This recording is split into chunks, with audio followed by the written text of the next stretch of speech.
السلام علیکم ورحمۃ اللہ وبرکاتہ۔ سوال کیا گیا کہ اگر دیوالی کے دن کوئی ہمیں مٹھائی وغیرہ دے تو کیا اس مٹھائی کو کھانا ہمارے لیے جائز ہے یا نہیں؟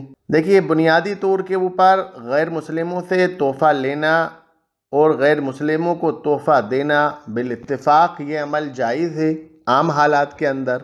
اس سلسلے میں ہمیں بہت ساری روایات ملتی ہیں جن سے پتہ چلتا ہے کہ اللہ کے رسول صلی اللہ علیہ وسلم نے بھی غیر مسلموں سے تحفہ قبول کیا، صحابہ کرام رضی اللہ عنہم اجمعین نے بھی غیر مسلموں سے تحفہ قبول کیا۔ تو اس لیے عام حالات کے اندر غیر مسلموں سے تحفہ لینا اور غیر مسلموں کو تحفہ دینا یہ عمل بالکل جائز ہے، اس میں کوئی حرج نہیں ہے۔ اگر کوئی غیر مسلم اسلام کا دشمن نہیں ہے اور وہ اسلام سے بغض اور عداوت نہیں رکھتا ہے تو اس کو اچھی بات کہی ہے ائمہ نے کہ اس غیر مسلم کو آدمی تالیف قلب کے لیے جتنے اچھے ہدایہ دے سکتا ہے، پیش کر سکتا ہے، وہ کرے، اس میں کوئی حرج نہیں ہے۔ اس سلسلے میں ہمیں قرآن کی آیت ملتی ہے، اللہ تعالیٰ کہتا ہے اعوذ باللہ من الشیطان الرجیم لا ينهاكم الله عن الذين لم يقاتلوكم في الدين ولم يخرجوكم من دياركم ان تبروهم وتقسطوا الیہم ان اللہ یحب المقسطین۔ اللہ تعالیٰ تمہیں ان لوگوں کے ساتھ نیکی اور انصاف کرنے سے نہیں روکتا جنہوں نے دین کی وجہ سے تم سے لڑائی نہیں کی اور تمہارے گھروں سے تمہیں بے دخل نہیں کیا، بے شک اللہ تعالیٰ انصاف کرنے والوں سے محبت کرتا ہے۔ تو اس آیت سے ہمیں پتہ چلتا ہے کہ غیر مسلموں کو تحفہ دینا بالاتفاق یہ عمل جائز ہے، اس میں کوئی حرج نہیں ہے۔ دوسری احادیث ہمیں بے شمار ملتی ہیں۔ بخاری کی حدیث ملتی ہے، امام بخاری نے ایک باب باندھا اور وہ کہتے ہیں کہ یہ باب مشرکین کے تحائف قبول کرنے کے بارے میں ہے۔ اس نام سے امام بخاری نے باب باندھا اور امام بخاری بہت ساری احادیث لے کے آئے ہیں جن سے یہ پتہ چلتا ہے کہ غیر مسلموں سے تحفہ قبول کرنا جائز ہے۔ اللہ کے رسول صلی اللہ علیہ وسلم نے بھی تحفہ قبول کیا۔ ایک حدیث لے کے آتے ہیں جس سے پتہ چلتا ہے کہ اللہ کے رسول صلی اللہ علیہ وسلم کو ایک یہودی نے زہر آلود بکری تحفے میں دی تو اللہ کے رسول صلی اللہ علیہ وسلم نے اس بکری کو قبول کیا۔ دوسری حدیث ہمیں ملتی ہے کہ اللہ کے رسول صلی اللہ علیہ وسلم کو ایک بادشاہ نے سفید مؤنث خچر اور ایک کپڑے کا ٹکڑا تحفے میں دیا۔ تو اس سے بھی پتہ چلتا ہے کہ اللہ کے رسول صلی اللہ علیہ وسلم نے غیر مسلموں سے تحفے قبول کیے ہیں۔ تو عام حالات کے اندر بالاتفاق غیر مسلموں سے تحفہ قبول کرنا جائز ہے۔ اب رہی بات کہ غیر مسلموں سے ان کے تہوار کے اوپر تحفہ قبول کیا جا سکتا ہے یا نہیں کیا جا سکتا، تو غیر مسلموں سے ان کے تہوار کے اوپر تحفہ قبول کرنے میں بھی کوئی حرج نہیں ہے، لیکن کچھ شرائط کی پابندی کے ساتھ اس تحفے کو قبول کیا جا سکتا ہے۔ اس مسئلے کے اندر ہمیں صحابہ کرام کے عمل ملتے ہیں۔ حضرت علی رضی اللہ عنہ سے مروی ہے کہ نوروز کے دن انہیں تحفہ دیا گیا اور آپ نے اسے قبول کیا۔ ایک عورت نے حضرت عائشہ رضی اللہ عنہ سے سوال کیا کہ ہمارے بچوں کو دودھ پلانے والی کچھ مجوسی خواتین ہیں، وہ اپنے عید کے دن تحائف بھیجتی ہیں، تو حضرت عائشہ رضی اللہ عنہا نے فرمایا کہ ان کی عید کے دن ذبح کیے ہوئے جانور کا گوشت مت کھاؤ، لیکن نباتاتی اشیاء کھا سکتے ہو۔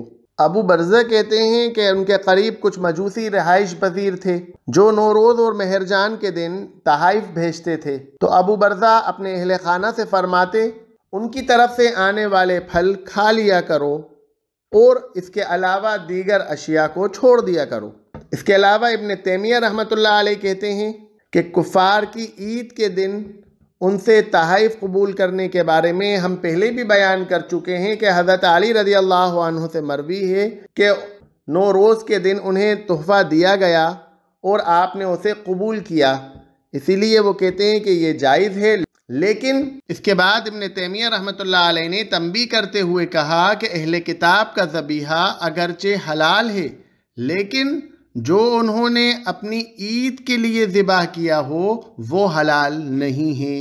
اس کے بعد وہ کہتے ہیں کہ اہل کتاب کی طرف سے عید کے دن ذبح کیے جانے والے جانور کے علاوہ ان کے نباتاتی کھانے خرید کر کھانا یا تحفتاً لے کر کھائے جا سکتے ہیں، اس میں کوئی حرج نہیں ہے۔ تو ان دلائل سے پتہ چلتا ہے کہ غیر مسلموں سے ان کے تہوار کے دن تحفے وغیرہ لینے میں، مٹھائی وغیرہ لینے میں کوئی حرج نہیں ہے، لیکن اگر وہ تحفے ان کے تہوار کا کوئی شعار ہو تو اس کو لینا بالاتفاق حرام ہے۔ جیسے ائمہ نے کہا کہ اگر کوئی شخص تحفے کے اندر کرسمس پہ موم بتیاں دیتا ہے یا ایسٹر پہ انڈے دیتا ہے، اسی طرح سے دیوالی کے اوپر اگر کوئی شخص دیا دیتا ہے تو اس تحفے کو قبول کرنا جائز نہیں ہے۔ اب ائمہ نے تحفہ لینے کے کچھ شرائط بتائے ہیں۔ سب سے پہلی اور سب سے بڑی شرط تحفہ لینے کی تو یہ ہے کہ کفار کو اس کے تہوار کے دن مبارکباد آپ نہیں دے سکتے۔ اس کے تہوار کے اوپر مبارکباد دینا، اس عمل کو ائمہ نے کفر قرار دیا ہے۔ بعض ائمہ تو اس بات کے قائل ہیں اور وہ کہتے ہیں کہ قاتل کو اس کے قتل کی مبارکباد دینے سے بھی زیادہ سخت ہے غیر مسلم کو اس کے تہوار کی مبارکباد دینا۔ تو آپ تحفہ لے سکتے ہیں، لیکن تحفہ لینے کے بعد آپ اس کو اس کے تہوار کی مبارکباد نہیں دے سکتے۔ یہ سب سے پہلی شرط ہے تحفہ قبول کرنے کی۔ اس کے بعد تحفے کے اندر اگر وہ آپ کو کوئی ذبیحہ دیتا ہے، کوئی عیسائی، تو وہ آپ نہیں لے سکتے، وہ جائز نہیں ہے۔ تیسری شرط ائمہ نے بتائی کہ وہ جو تحفہ آپ کو دیا جا رہا ہے وہ تحفہ ان کی عید کے دن کی مخصوص رسومات میں استعمال نہ کیا جاتا ہو، وہ کوئی خاص ان کا سمبل نہ ہو۔ وہ جیسے کرسمس کے اوپر موم بتیاں، کوئی کرسمس کے اوپر آپ کو موم بتیاں ہدیہ دے تو وہ آپ نہیں لے سکتے۔ دیوالی کے اوپر آپ کو دیا ہدیہ دے تو وہ نہیں لے سکتے، یا پھر وہ پٹاخے دے دے دیوالی کے اوپر تو وہ لینا آپ کے لیے جائز نہیں ہے۔ ایسٹر کے اوپر آپ کو انڈے لینا جائز نہیں ہے، درخت کی ٹہنیاں وغیرہ لینا جائز نہیں ہے۔ اس طرح کے ہدیے قبول کرنا آپ کے لیے جائز نہیں ہے۔ اس کے بعد چوتھی شرط جو ہے کہ تحفہ قبول کرتے وقت اپنی اولاد کو عقیدہ سکھانا ضروری ہے، یہ بتانا اس کے لیے ضروری ہے کہ یہ چیز ہم اس لیے نہیں لے رہے یا یہ چیز ہم جس لیے لے رہے ہیں، اولاد کو یہ بتانا ضروری ہے۔ پانچویں شرط ائمہ نے بتائی کہ تحفہ قبول کرنے کا جو مقصد ہو وہ مقصد آپ کا اس کے دل کے اندر اسلام کے لیے محبت پیدا کرنا ہو، اسلام کے لیے اس کا دل نرم کرنا مقصد ہو۔ آپ کا مقصد یہ نہ ہو کہ ہمیں اس سے محبت ہے، ہمیں اس سے پیار ہے، اسی لیے ہم اس کا تحفہ قبول کر رہے ہیں۔ اب اس کے بعد ایک شرط اور یہ ہے کہ غیر مسلموں کی طرف سے دیوالی پہ جو مٹھائی ہمارے پاس آتی ہے وہ مٹھائی ان کا اگر کوئی چڑھاوا ہے جسے ہم پرشاد کہتے ہیں، اگر وہ چڑھاوے کی شکل میں ہمارے پاس آئی ہے اور ہمیں پتہ ہے کہ یہ چڑھاوے کی مٹھائی ہمیں دی گئی ہے تو وہ بالاتفاق حرام ہے، وہ جائز نہیں ہے۔ چڑھاوے کی اگر وہ مٹھائی نہیں ہے اور وہ بازار سے خرید کے آپ کو اس نے دی ہے ایسی کہ ایسی، اور آپ کو پتہ ہے کہ اس نے یہ بازار سے پیکٹ خرید کے ہمیں دیا ہے، یہ اس کو چڑھایا ہوا نہیں ہے، پرشاد نہیں ہے، تو بالاتفاق وہ لینا جائز ہے۔ چڑھاوے کی اگر مٹھائی ہے تو وہ حرام ہے، وہ جائز نہیں ہے۔ وآخر دعوانا ان الحمدللہ رب العالمین۔